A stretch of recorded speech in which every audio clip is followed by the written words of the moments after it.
Vous écoutez la chaîne 2, il est 12 heures. La chaîne 2, 24 heures sur 24, la 95.2, à votre service. Mesdames et messieurs, bonjour. Merci de nous suivre sur la radio chaîne 2 de l'URTM pour vous informer. Il est 12h ici à Bozola, même heure à Amdalaï en commune 4 du district de Bamako. Mise en onde de Marc Damblé, présentation Oumar Enza Traoré. Infocité, le journal de l'info de proximité sur la 95.2. Au sommaire de cette édition, les forces vives de la commune 4 se mobilisent pour la lutte contre la consommation de la drogue. Les journées de sensibilisation sont en cours dans les différents quartiers de la dite commune. Le président de la délégation spéciale de la mairie de la commune 4 invite les acteurs à s'impliquer dans ce combat, à suivre son entretien en ouverture de ce journal. Depuis le mois d'octobre dernier, les Maliens sont invités à participer au processus de révision des listes électorales. Pour bien comprendre le processus, notre reporter Omar Sissoko s'est entretenu avec le président de la commission en charge de la révision des listes électorales en commune 6 du district de Bamako. Vous aurez son entretien au cours de cette édition. La page internationale et l'actualité des sports sont au menu de cette édition. Mesdames et messieurs, voilà pour les grandes lignes de cette édition. Installez-vous confortablement. Tout de suite, les détails. Dimanche 12 janvier 2025, mesdames et messieurs, bonjour encore une fois de plus et bienvenue aux informations sur la chaîne 2. Nous ouvrons ce journal avec cette nouvelle. Le président du Conseil de souveraineté de la transition de la République du Soudan est à Bamako depuis hier pour une visite de travail et d'amitié de 48 heures.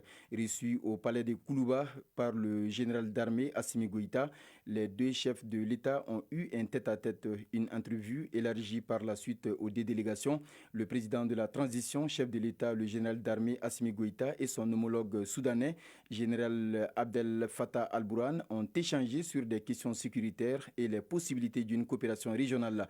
Des commissions mixtes seront créées dans les différents domaines de coopération, une annonce faite au terme des échanges. Comme annoncé au sommaire de cette édition, les forces vives de la commune 4 se mobilisent pour la lutte contre la consommation de la drogue. Les journées de sensibilisation sont en cours dans les différents quartiers de la dite commune. Ainsi, le président de la délégation spéciale de la mairie de la commune 4 invite les acteurs à s'impliquer dans ce combat. À ce sujet, Fatou Touré s'est entretenu avec Siaka Kamara. Il est le président de la délégation spéciale de la mairie de la commune 4. Suivons leur entretien. Ça fait suite à l'engagement des plus hautes autorités à protéger les jeunes. Il s'avère que le recrutement des jeunes gens dans diverses fonctions du pays, le constat est amer. Sur 5000 quelques candidats, il y a eu au moins 2000 jeunes qui ont été testés positifs aux drogues et stupéfiants. À notre niveau, après la déclaration, après la communication avec le ministre de la Jeunesse, nous avons jugé nécessaire, nous, en commune 4, de prendre la chose en main. Les autorités coutumières administratives, en fait, les chaufferies, CAFO, la délégation spéciale, la jeunesse, et diverses couches, nous avons jugé nécessaire de se rencontrer et décider de quelque chose, et la rencontre l'a fait suite à cette décision. Il s'agirait de mener une campagne de sensibilisation. D'abord, en premier lieu, campagne de sensibilisation pour informer les parents de la situation qui prévaut. Donc, informer et sensibiliser, ça c'est la première étape. Mais la deuxième étape va donner autre chose, parce que ça va nous permettre de poser des actions et pour éradiquer la situation.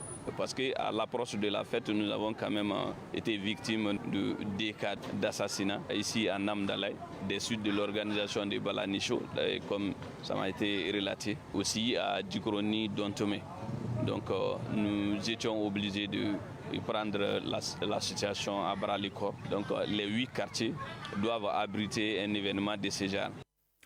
Direction le Centre international de conférence de Bamako, CICB, où les travaux axés sur les états généraux de la culture de l'artisanat et du tourisme Bamako-Fougaba ont pris fin sur bonne note avec des recommandations pertinentes censées promouvoir Les 3 secteurs essentiels, les 3 jours d'échange ont permis aux participants de proposer des solutions concrètes pour faciliter la construction du Mali Croix avec à la clé un nouveau type de Malien. Le ministre en charge de la culture Mamoud Dafé a remercié le président de la transition, le général d'armée Assimi Goïta, pour avoir soutenu l'initiative. Mamoudou Dante.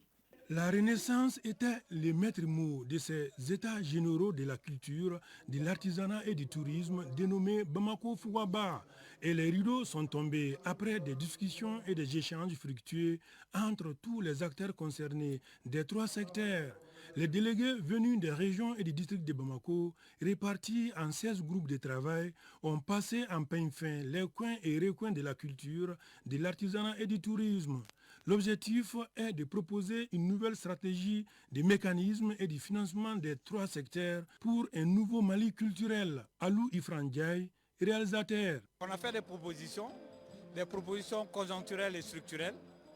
Et nous pensons que 2025, année de la culture au Mali, va être un label qui va nous permettre d'exister autrement dans le Mali nouveau, mais aussi d'accompagner la nouvelle dynamique du Mali post-crise. Djibril Niaré, directeur national adjoint de la culture, de l'artisanat et de l'industrie hôtelière. Au cours des 3 jours, on a vu la ferveur, l'engagement et la volonté de tous les acteurs, d'abord de se mettre en synergie, mais c'est pour aussi redonner réellement, vraiment, corps et âme à notre culture, pour permettre à ce qu'un vrai développement endogène se fasse et de manière ancrée dans notre culture. Et ça donne beaucoup d'espoir. Surtout si c'est la réponse par rapport à la décision du président de la transition de s'engager vraiment à dédier cette année de la culture. Je crois que la mobilisation et l'engagement des acteurs étaient à la hauteur. Ça, c'est encore une motivation. Après avoir diagnostiqué les défis tout en proposant des solutions concrètes, l'heure est à la validation et la matérialisation des recommandations pour la restauration et le rayonnement de la culture, de l'artisanat et du tourisme au Mali. Salia Malé, coordinateur des États généraux de la culture, de l'artisanat et du tourisme. À l'issue des travaux, les principales recommandations suivantes ont été formulées. Au titre du Maya et du Damé, il s'agit d'instituer un programme national de formation aux valeurs citoyennes et culturelles pour inculquer à la jeunesse une culture du Mali-Croix. Valoriser et promouvoir les légitimités traditionnelles, le recoutrade et les communicateurs traditionnels. Institutionnaliser un mois de valorisation du Dambé au Mali, Domné en Malinké, Kassané en Soninké, Bassenouri en Sora. Institutionnaliser la confrérie des Dozo, chasseurs traditionnels du Mali. Promouvoir nos langues officielles en les priorisant dans les discours officiels. Créer une chaîne de télévision et de radio culturelle au Mali chargée exclusivement de réaliser et diffuser des contenus culturels. Au titre de l'équipement et des infrastructures, créer le grand théâtre Cité des Arts de Bamako. Construire et équiper une salle multiculturelle dans la région de Tombouctou pour marquer 2025, année de la culture décrétée par les plus hautes autorités de la transition. Mamoud Dafé, ministre de l'Artisanat, de la Culture, de l'Industrie hôtelière et du Tourisme. Il y a des professeurs qui sont dans cette salle-là depuis 3 jours. Il y a des docteurs. Je pense qu'aujourd'hui, c'est le Mali qu'on veut voir, le Mali arc-en-ciel, le Mali des talents. Je vois beaucoup de talents dans cette salle-là. Je suis persuadé que si on est d'accord, les talents que je vois, on peut tout faire. Et on s'est dit à très bientôt et il y aura une communication sur la suite. Les 16 présidents de commission seront constitués en un comité qui vont travailler ensemble. Tous les 3 mois, on va faire un suivi. Et tous les 6 mois ou à la fin de l'année, on sera là parce que le président nous a gratifié, nous a donné. Donc c'est quelque chose d'historique. Et je pense que je demande l'accompagnement de tout un chacun, comme on a fait pendant ces 3 jours-là. Certes, il y a beaucoup de difficultés, il y a beaucoup de contraintes.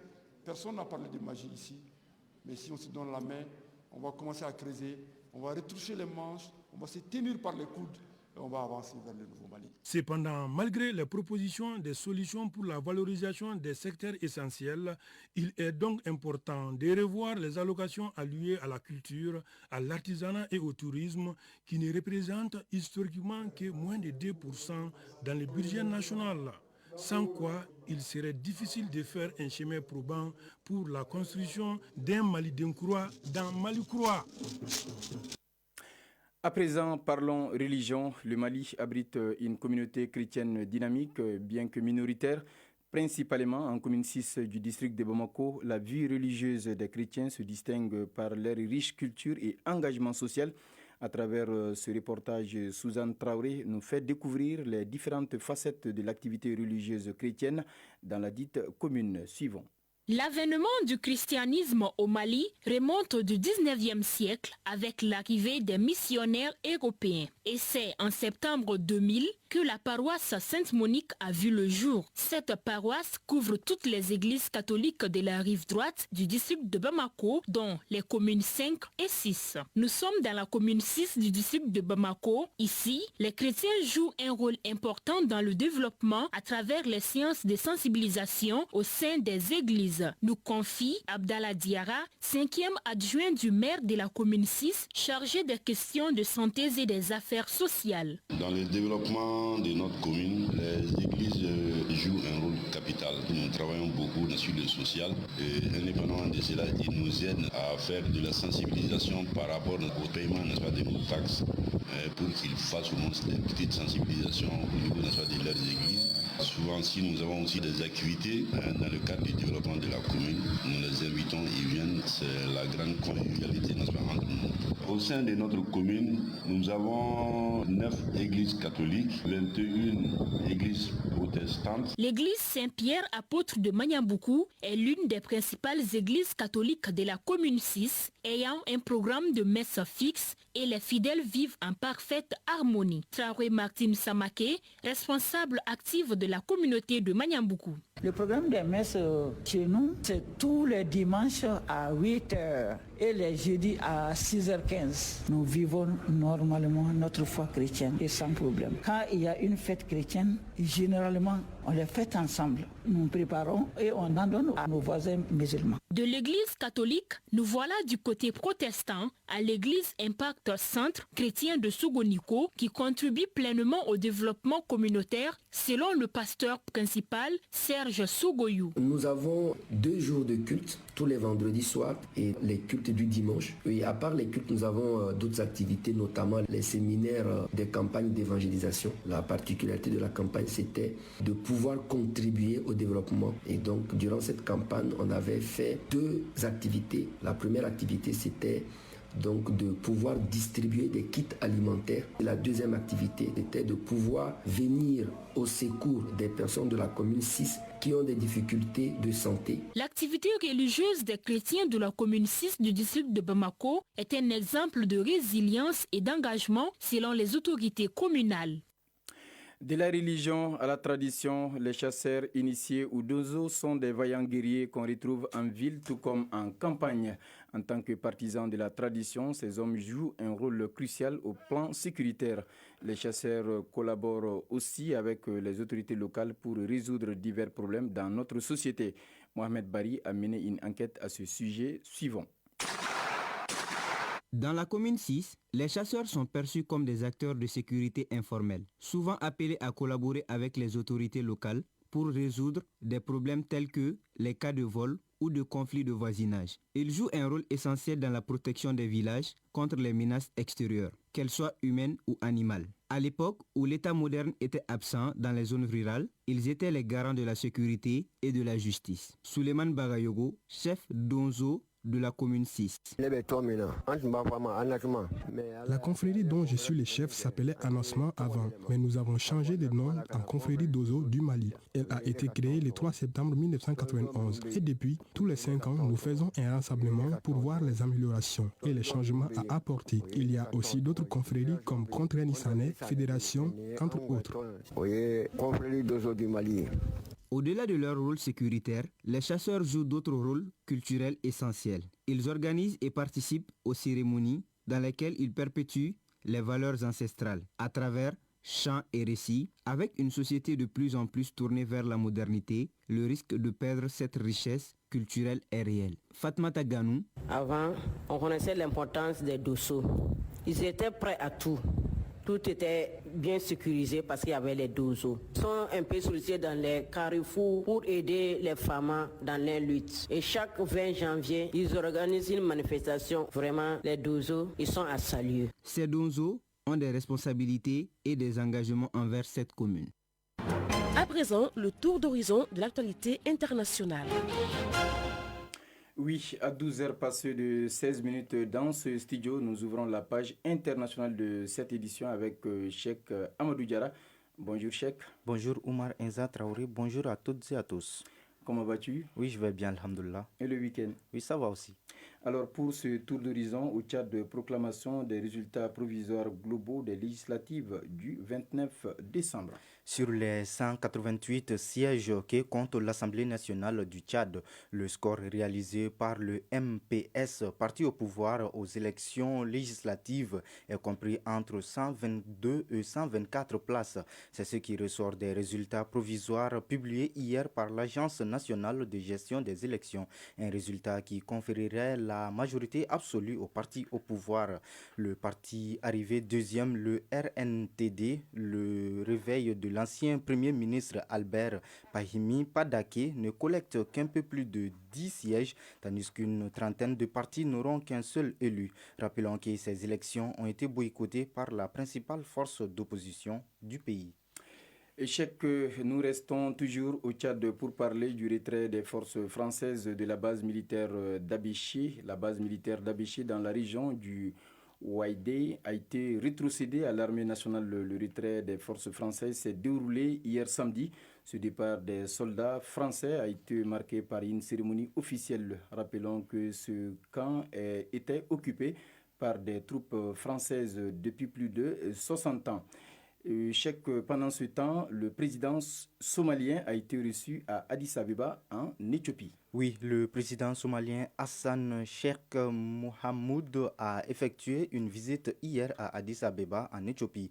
Les deux hommes se sont entretenus. Le communiqué publié dans la soirée annonce la reprise totale des relations diplomatiques et le retour du personnel respectif dans les deux capitales, ainsi qu'une coopération sécuritaire et économique renforcée. Notons que cette rencontre intervient précisément un mois après qu'un accord a été retrouvé pour mettre fin à une année de crise diplomatique entre les deux pays. Le rapprochement des deux parties a valu la médiation de la Turquie.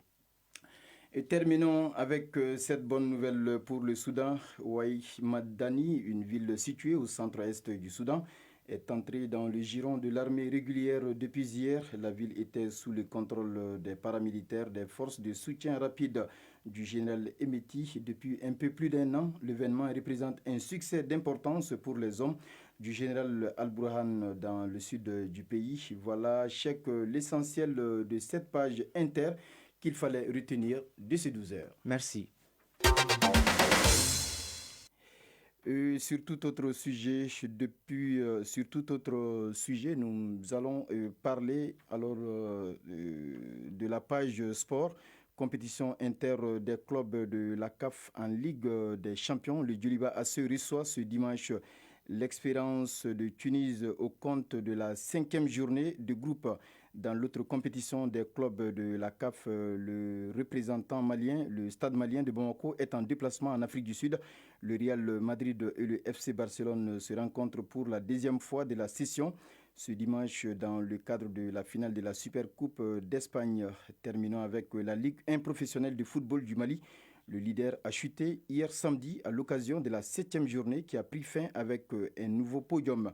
Voilà, c'est ce qu'il fallait aussi retenir de cette page consacrée à l'actualité des sports.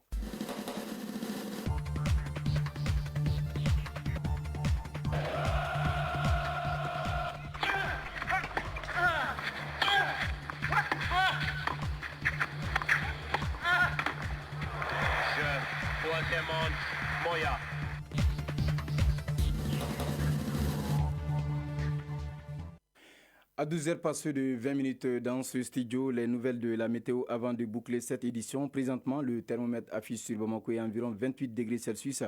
La maximale attendue est de 31 degrés Celsius. S'agissant du soleil, il se couchera à 18h passées de 24 minutes. C'est tout pour ce journal présenté par Oumar Enza Traoré. Réalisation Mohamed Bari, mise en onde de Marc Dambélé, mise en ligne Amadisso. Coordination éditoriale Seydou Traoré, Dje Fadjara, fidèles auditeurs de la 2. Un grand merci à vous d'avoir suivi ce journal de la rédaction. À 18h, retrouvez Arunaki Adamele pour la deuxième édition du journal Infocité. Passez d'excellents moments de radio en compagnie de nos programmes.